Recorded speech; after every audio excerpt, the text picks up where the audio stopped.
GOES 16 satellite view of storm Sunday evening. CIRAColorado StateNOAA One of the strongest October storms in recent memory exploded off the mid-Atlantic coast Sunday night before tearing through the northeastern United States. The storm unleashed damaging winds and pockets of flooding rain. Tropical storm force wind gusts rattled the mid-Atlantic while some hurricane force gusts battered coastal New England, the hardest hit area. One location in eastern Massachusetts clocked a gust at 93 miles per hour.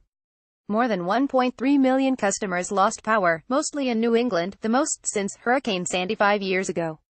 There were 300,000 customers in the dark in Massachusetts and 400,000 in Maine.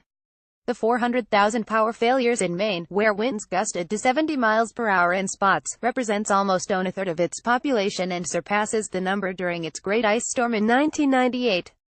Rainfall amounts generally ranged from 1 to 5 inches, with the heaviest totals from northeast West Virginia to western New York.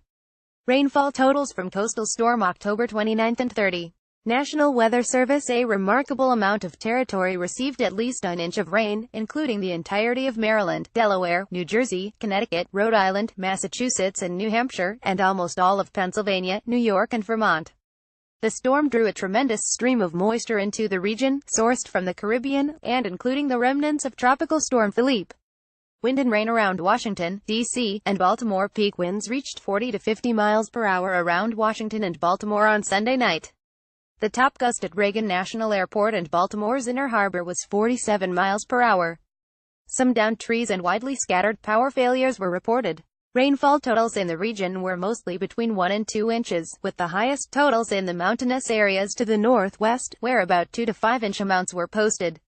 Here are some select reports: Reagan National Airport 1.08 inches, Washington Post Downtown Washington 0.95 inches, White House 1.06 inches, Dulles Airport 1.13 inches, Baltimore Washington International Airport 1.44 inches. Rainfall totals in the D.C. metro area, October 29 and 30.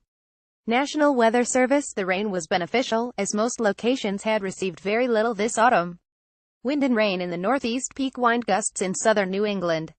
National Weather Service: wind gusts in New England were on par with a high-end tropical storm, with gusts at the coast reaching 60 to 80 miles per hour and 40 to 60 miles per hour in inland locations.